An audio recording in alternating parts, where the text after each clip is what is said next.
Cheers and welcome to this fine Saturday conversation about Luciano Berio. So we're in the world of Italians today, and for the whole week we will be covering the world of Italian tape music, most of which is from the Milan studio, which has a very long name that I am going to say in English, the Milan Electronic Music Studio. Or it's called the RAI Studio of Phonology. And like I said, like PHO. Over phonology. on our own page, before we teleported, there were little communities starting to crop up right around the same time frame all around the world. And this just happens to be... This is one of them. The Italian faction. Yeah. So they're definitely connected to the German and the French and even American scenes, if you will. Scenes. Yeah. Well, you mentioned France. It was known that Berio was friends with Pierre Schaeffer. That's true. I don't have a lot of hard evidence of that, but it was said that they were friends, and that's where articles that we've read that say that they were interested in, or he learned from him as well. Which most people that we've studied, if they were anywhere near Pierre Schaeffer, they credit him with being a teacher and a mentor. Because he was really, I know there were other people before him doing tape music stuff, but he was really the first to establish a tape music studio and the music concrete style and techniques that he coined. At the GCRM.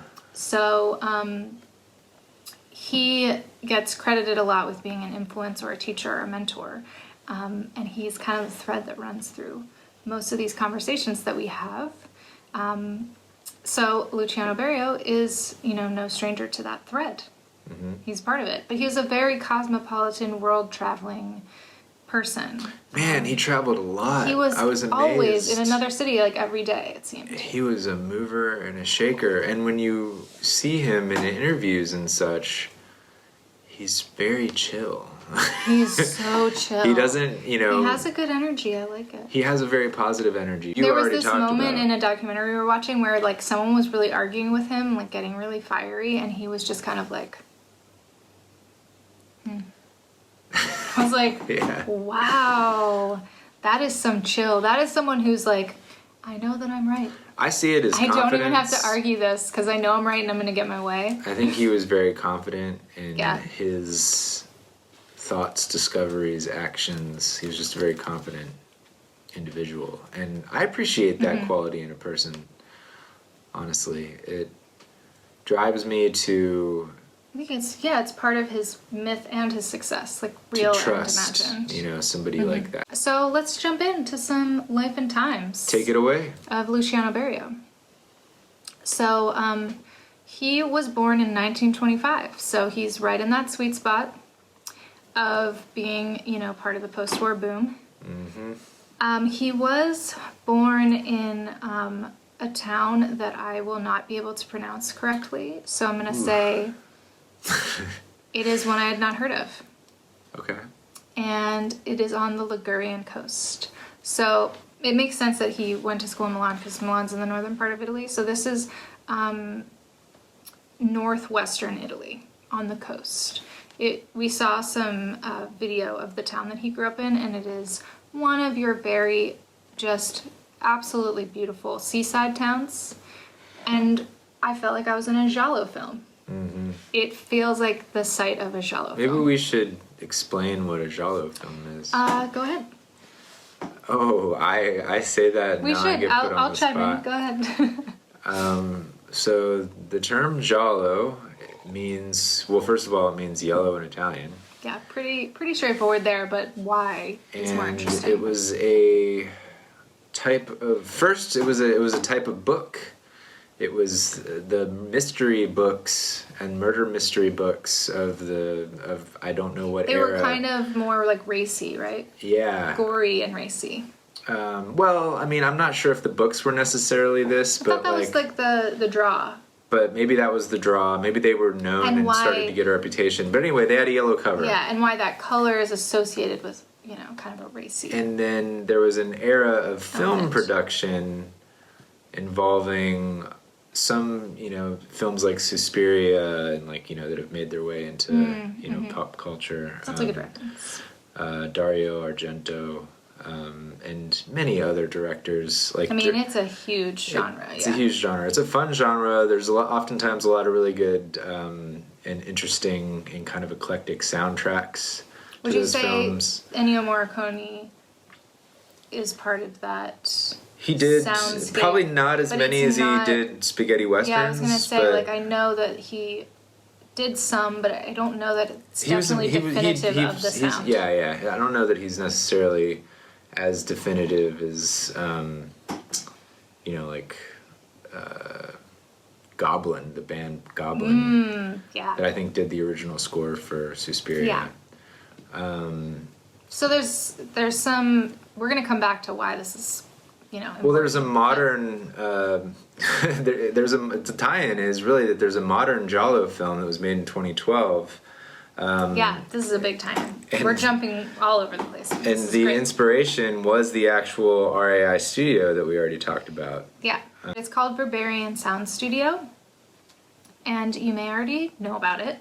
It has a very awesome score, but it was inspired, or the studio was based off of the studio in Milan, this tape music studio. And Berberian is the last name of Luciano Berio's first wife, Kathy Berberian, who was a singer, but really, more of an avant-garde vocalist. And I'd need to read more about this, but I don't know if she already was that way or if working with Berio brought that out in her. But her vocal style is very, very unique. And it almost sounds like if someone was trying to vocalize a piece of music concrete in real time. That's kind of how her vocal style is. And the works that she created or sang for Berio, and there's some famous tape pieces they did together, there is a very giallo horror vocal sound style that she really defined. And so the Berberian Sound Studio film is inspired by her. Directed and written by Peter Strickland. So that is the big light bulb for us is, we're learning about Luciano Berio, but then, finding out he's married to Kathy Berberian, and the studio they worked in together in Milan in the 50s and 60s is what this whole film that we already loved was based on. And it's sometimes you already know this stuff, but you kind of forget it, and then you're doing other research and everything ties together again. This, the studio in Milan that was actually based in, again, a radio station in Milan. It was, part of that, much like the other, the studio in Paris, the studio in Germany, BBC Radiophonic Workshop. They're all sort of a division of the radio station. And I imagine that's because the personnel and the gear and the space and the funding was already there for that to be something that they were ready to explore. I've said it before and I'll say it again. Radio was, king at the time as far as broadcast media was concerned. Yeah. So, that is where the funding, And sort of the people who would be interested in the pioneering innovations of early electronic music are probably the same people who are in the top levels of radio. That makes sense. So it's the people and their interest as well as the push to innovate and they already have the space and the funding and the gear and all that kind of stuff. So we were talking about how Berio was born in a small seaside town in Italy. He was raised by a musical family. His father and grandfather both were the lifetime organists at the church in his town. Which is pretty rare, I would say, in the history of some of the electronic pioneers. They maybe had a casual family musical thing going on, but these are serious musicians and composers that he came from got a lineage of. A lineage, exactly. It was going to be my exact word. Look at that. Cosmic connections. Synergy. So he actually said that he felt this moment that, it was kind of predestined that he would be a composer as well. And he was taught by his father and grandfather at an early age to play piano. And it was kind of like just that's who he was going to be. And he says, I think it was like about age 11, he had a brief moment where he thought he wanted to be a sailor. Because he felt like while it was a beautiful, upbringing and place to live, and to be a musician is beautiful, it was a little bit of a prison, he felt. But a beautiful prison. But that kind of pushed him to realize, oh, okay, yeah, even though this is like a predestined path for me, it is what I want to do. So there's a little bit of a nature and nurture thing going on there. Yeah, right? That makes sense. But then, of course, what happens is we have World War II. Prior to that, they're already living in a fascist state, and he's pretty vocal about fighting fascism. Right, he played a big role. And he was conscripted, obviously, to fight in the war, but twist of fate, or not, if you don't believe in fate, he actually injured himself during training. Right. And he ended up in a hospital almost the entire time, is what I read, recovering. And so not only... He injured himself with a gun. While he was, training on a gun. Not only did he not go fight in the war, therefore he did survive during that period of time, but also he was no longer able to be, I guess, the next in line to be the organist and pianist at the big church, and therefore he started composing. Mm-hmm. So that's sort of his turning point moment in life. In the story. So the story goes. Something he mentioned too was that this moment after the war, he didn't necessarily think of it as like, okay, we all have a new start, we all have a fresh start, like life can go on. It was more that there was this intense hunger to make things happen fast, to go after what they were interested in at a more rapid pace. I think it made them aware of how short life is, and how much time they lost. They were trying to make up for lost time that they probably would have been in school already. A lot of people, even Tomita, that we talked about a couple weeks ago, mentioned the lost time during the war and trying to make up for that lost time. Mm-hmm. And I think that there's something to that whole generation, especially in the composer world that we're talking about, that they just had such intense drive. And we always talk about how it seems like they lived 18 lives in one life. Mm-hmm. They did so much, they traveled so much, they innovated, they left behind millions of compositions and recordings, and they knew everybody, and they worked with everybody, and they worked up until they died, and they lived really long. Certainly the case with Luciano. It makes sense, yeah. Mm-hmm. It makes sense that they had that intense drive, and, I'm starting to understand more the more people that we study together. What maybe something that I learned about Stockhausen is now making sense to me, because we're studying Berio, and something he said ties to that.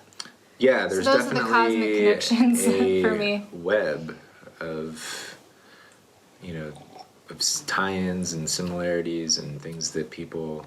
Thought processes. I mean, they literally, a lot of them, knew each other because, like I was saying, this is obviously pre-internet, and there were these little communities of studios popping up all around the world.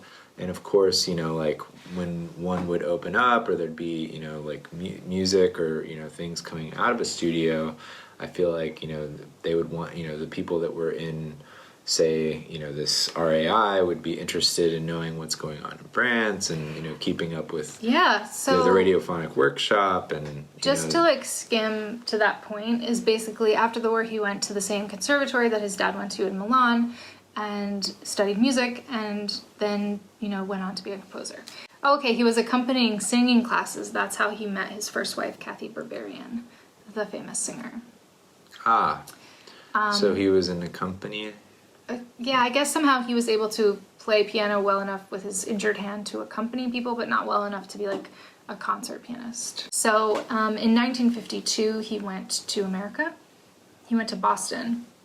And that's where he was exposed to serialism, which seems to be the gateway for all of these avant-garde tape musicians.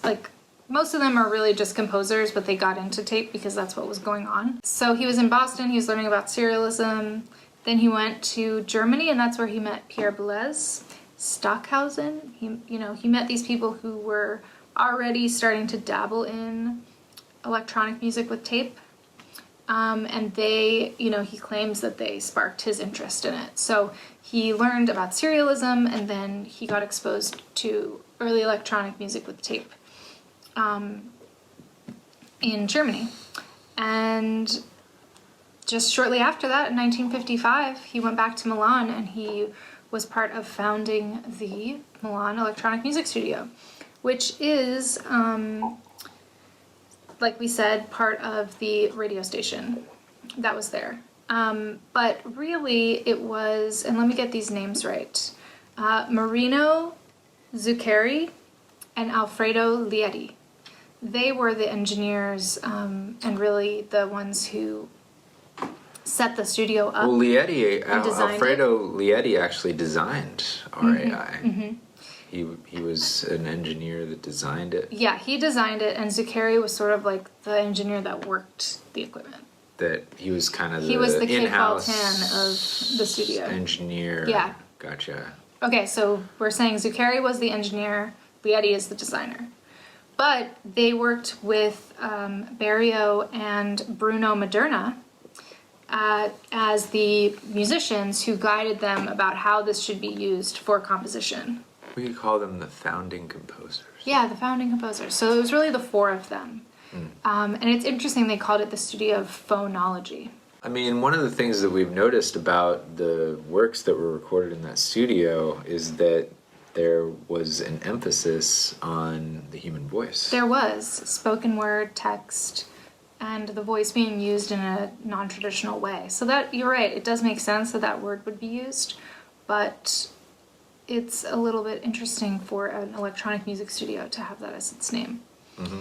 So that was in 1955, so we're talking really early on, right? Because if you think about it, Pierre Schaeffer's Train Song was 1948. Mm-hmm. And that was direct-to-disc. That wasn't even tape music yet. He wasn't even working with tape yet because so just 7 years later, largely exist. We already have another thing cropping up here in Milan. And so that's sounds like it was a really exciting time to be in Milan also because it was like a cultural center for art and music and dance and theater. I heard Berio say that, he and his Italian friends at that point definitely too. fashion. Yeah. Brecht was around, as well as all of these other amazing composers and innovators. So the point of the studio was to produce experimental electronic music, but also to create the sound effects and soundtracks for film and TV. So again, there's that, the radio station was also the TV station. So it's like BBC. They were kind of creating a department for the new way of doing sound effects and soundtracks, much like the BBC Radiophonic Workshop. Yeah. But instead of for things like Doctor Who, it was for giallo films, I imagine. Or whatever else. I don't really know exactly what that was for. So again, that sort of was the inspiration for the Bavarian Sound Studio. Berio, when he went to America, I don't know if he was just inspired by this or he actually went to the Columbia University Computer Music Center. But that was like one of his early inspirations for getting into electronic music and then going to Germany, and as well as having his friendship with Pierre Schaeffer. So he really was bopping around the world, checking out all the cool stuff. So something that we picked up on from, our readings and viewings about him over the past few days is just that he was very concerned with whatever the cultural moment was. Mm. What was going on? What were the trends? Even his friends said this about him. He wanted to be kind of like in it, right? Like commenting on it with his art, but also being part of what was going on. Just wanted to be in the mix of things. So it makes sense that he was traveling around the world trying to figure out what everybody was up to, right? Like wanting to be cutting edge. But in a cultural sense rather than like a gear sense. He was almost like inspired by the world around him. He wanted the world around him to inform the work that he was doing. He wasn't just like sitting in a closet. He wasn't doing the Stockhausen thing where it was like, just be exactly 100% uniquely yourself. And don't care about anybody else or what's going on around you. That wasn't his vibe. He was very tuned in, if you will. Yeah. He was present. Yes. He was very. I got that vibe from him. He was very present. I think that you are attracted to that about him. I do like that. I like that vibe.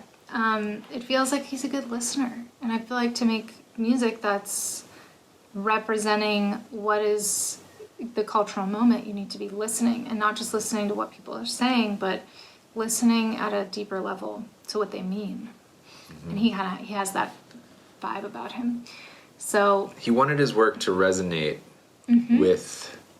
Well, he really believed that was the purpose of music, is to be of its moment. That you can't separate it from the moment, you can't separate it from the culture that it's from or for. Yeah, and it seemed like, as a result, his work was probably a little more popular than some of the other early electronic pioneers in terms of having wide success. That's really interesting because it wasn't any less upsetting, right, or abrasive. It wasn't any less avant-garde or new, like combining elements that have never been combined, making sounds that have never been heard in those settings. But for some reason, he was like... It was inclusive. He was really seemed to be received well and very popular, and was asked, he was commissioned to do works like all over the world. He seemed really well received compared to a lot of the other people we've studied. May have had something to do with how in tune he was. Yeah, the studio in Milan. So it was open from 1955 to 1983, and at that time it kind of lost interest in funding and all that kind of stuff. So it's been saved, like the studio almost as it was, in a museum.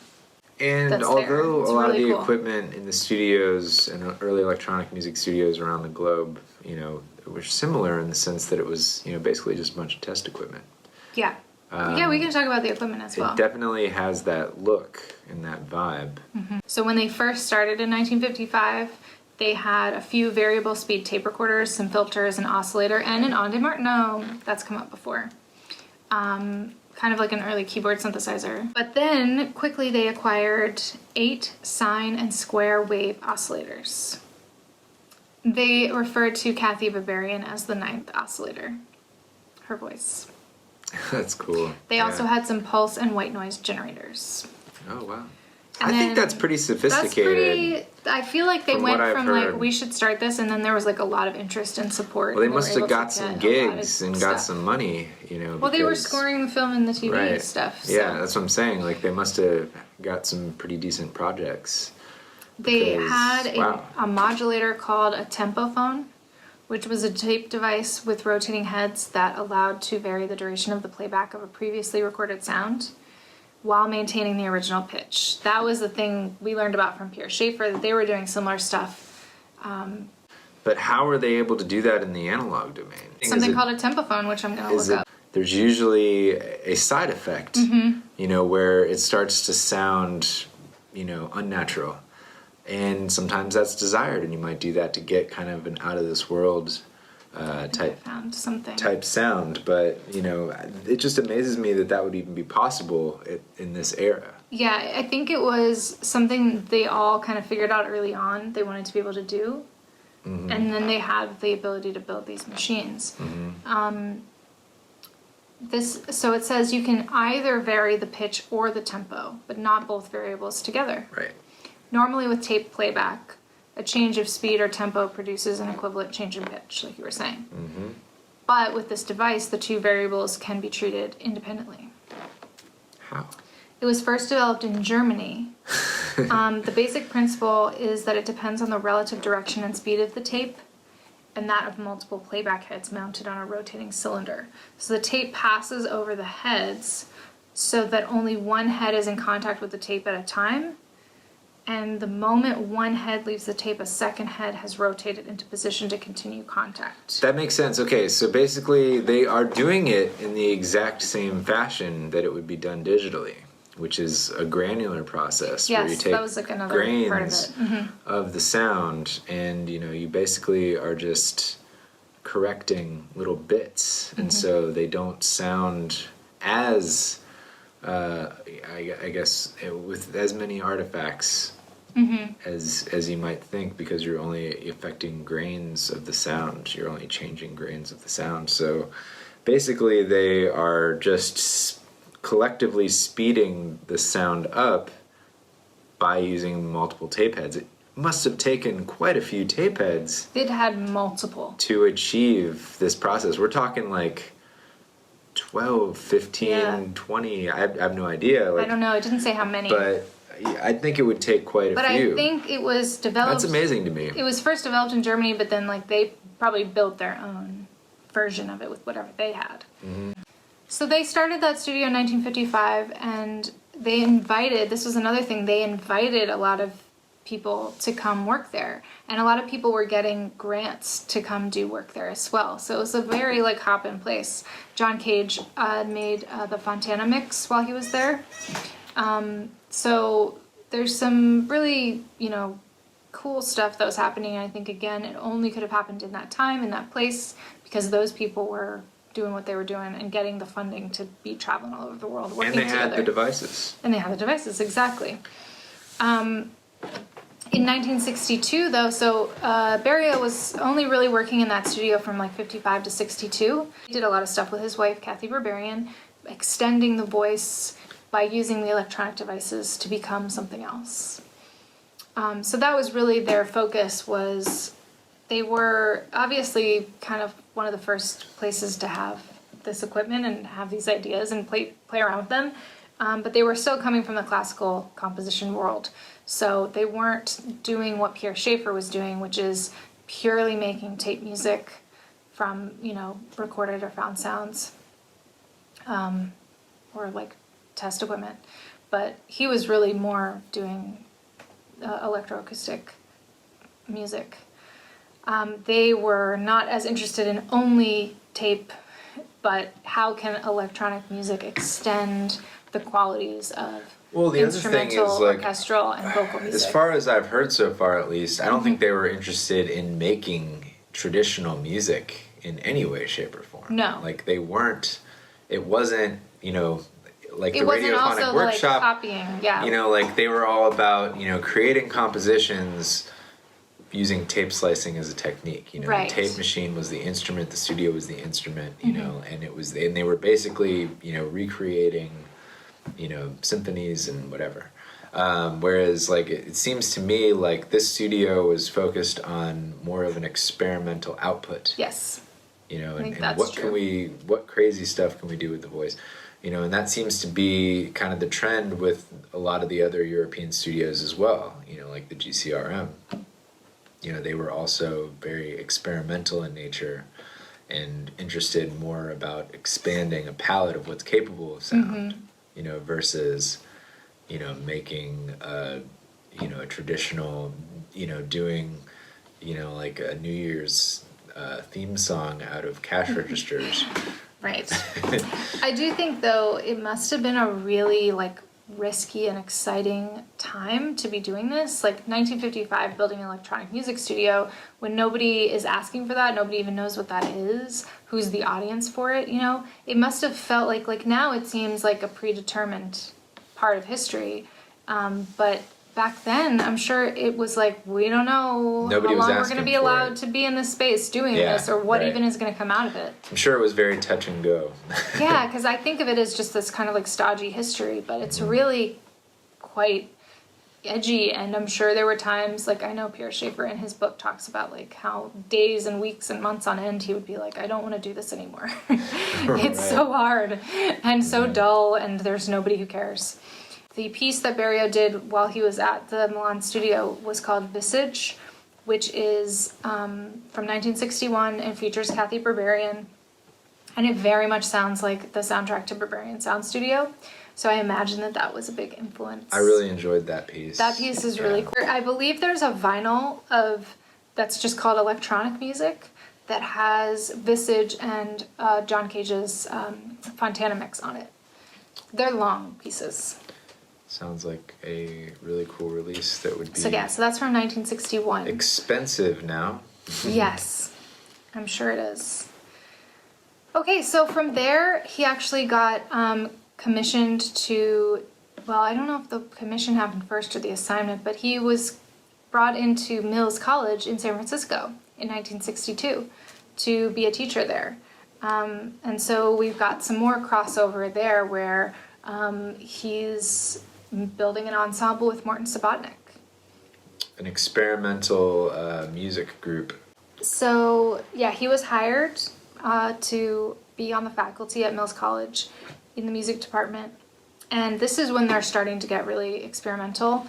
In 1966, they acquired the San Francisco Tape Music Center as part of Mills College. So he was there like right as they were getting into that. So 61 to like 65. There's this story of how he heard a record playing in one of the other teachers' rooms. And it was something called the Swingle Singers. That's hard to say. And they were doing jazz scat renditions of Bach. Bach is always in the mix. He's always in the mix. Can't avoid Bach. And apparently Luciano Berio burst into the classroom and took the record off the record player and stole it. And this professor, who actually I think she was the head of the department at the time, she was worried that she offended him because she didn't see him for days. And it turned out that he actually was trying to track down this singing group. And it became the inspiration for his most famous piece, Sinfonia, which is for 8 voices and orchestra, which he was commissioned by the New York Philharmonic to create for their 125th anniversary. So he grabbed the record and was just like, I must find this group. Yeah, and he just like ran around and in 1968 premiered Sinfonia. So that's the story we heard of his inspiration for Sinfonia, which is called the ushering in of postmodernism. No small feat. So that was his time at Mills. So I guess without being at Mills, he wouldn't have made Sinfonia, which wouldn't have ushered in postmodernism. Wow. I know, it's kind of a big deal. He's really made a mark, I would say, in this world, like, the world itself. I'm saying in particular this like experimental music community, if you will, worldwide community. He's very like a world traveler. So he didn't just do one thing, he didn't just like help found, the RAI. Oh yeah, that's what I was trying to find was the studio. The group he started with Morton Subotnick. He had several contributions. Yeah, it's kind of like wherever he went, he left a really big contribution. Which is pretty rare. It's pretty rare. In this sphere, I would say. Like, he definitely not something we see commonly. Usually it's like one and out. This person's known for this. The end. Yeah. They had a pretty cool life, but this is what they're known for. He seems to have had, several different contributions that took place all over the world. Speaking of, using voice in electronic music, another one of the compositions that he did at the Milan studio was considered the first electroacoustic composition in the history of Western music made with voice and elaboration of it by technological means. A very specific contribution, but again, speaking of his contributions, it seems like because he was born in the right place at the right time, he was like the first person to do a lot of things. Sometimes I think these firsts are pretty comical, like it's like... They are. You have to mark them all, though. They're important. If they're specific enough, it's like, I was the first person named my exact name to... to walk across this bridge on a Tuesday. To have biscuits and gravy on a Saturday. Yeah. I did that. I achieved that. He was a really funny person, too. Like, he was fun to be around. Like we said, he has good energy. When you see him talk, he seems like someone you'd want to be friends with. He's really curious. It seems like he never lost his desire to, learn and try new things, which I think is key to being an interesting person. He remained curious like a child. He did teach Steve Reich at Mills, so that's pretty cool. Or maybe that was at Juilliard. Did Steve Reich go to Juilliard as well? Because this is 1966. Well, it's hard to know where he taught significant people, because he probably taught a bunch of like Because I know Steve Reich significant went back to New York, but contributors. He went from Mills College to Juilliard, and he founded the Juilliard Ensemble, which was, you know, another experimental performance group. It seems like because he had such big ideas, he always needed a lot of people to make them happen.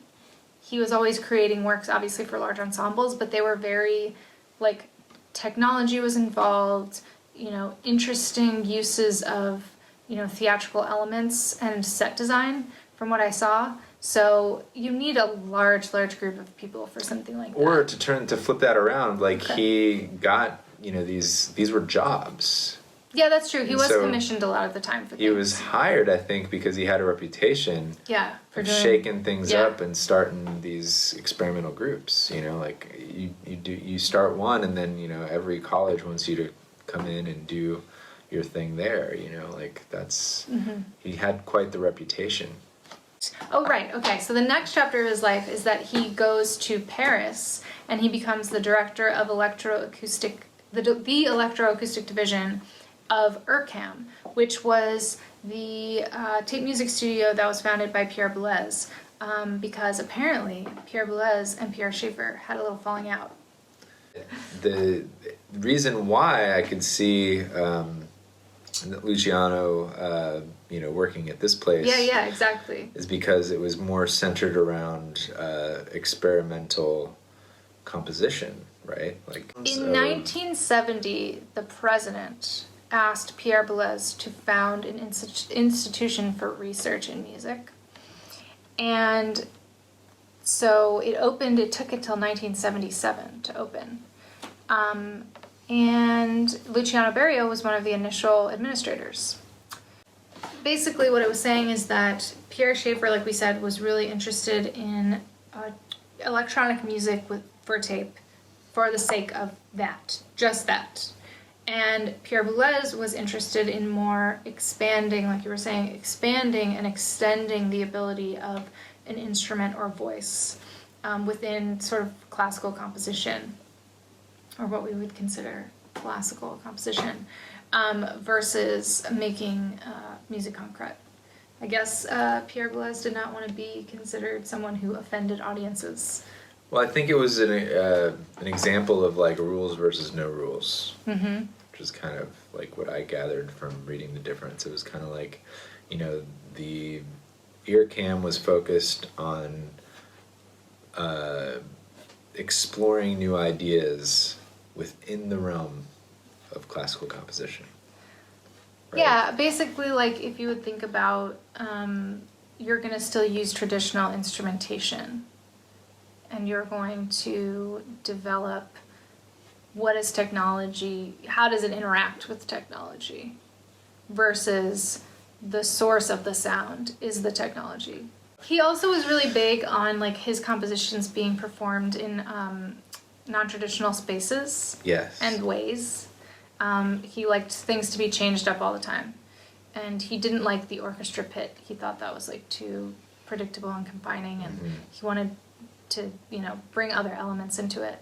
But at ERCAM, things like FM synthesis and Max MSP were developed there.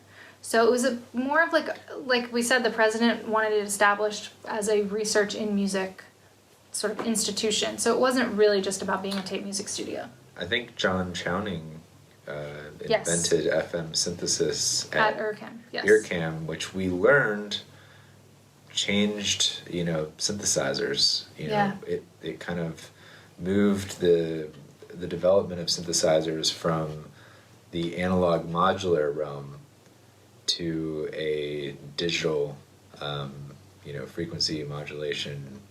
Heavy. So realm. He was at ERCAM like during this change from, I think, like 74 to 80. So like, what a weird time. There's no evidence of him being involved in that. In like the digital world of music. He was in the electroacoustic division, so. That computer.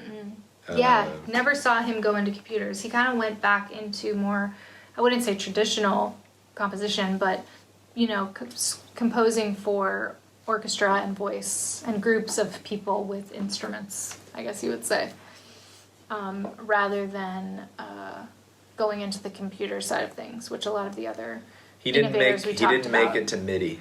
No, we don't see him in the MIDI realm. That's such a defining He continued moment. to lecture and compose like up until 2000, and then he passed away in 2003. So he was, just like a commissioned, awarded, honored, respected composer and teacher.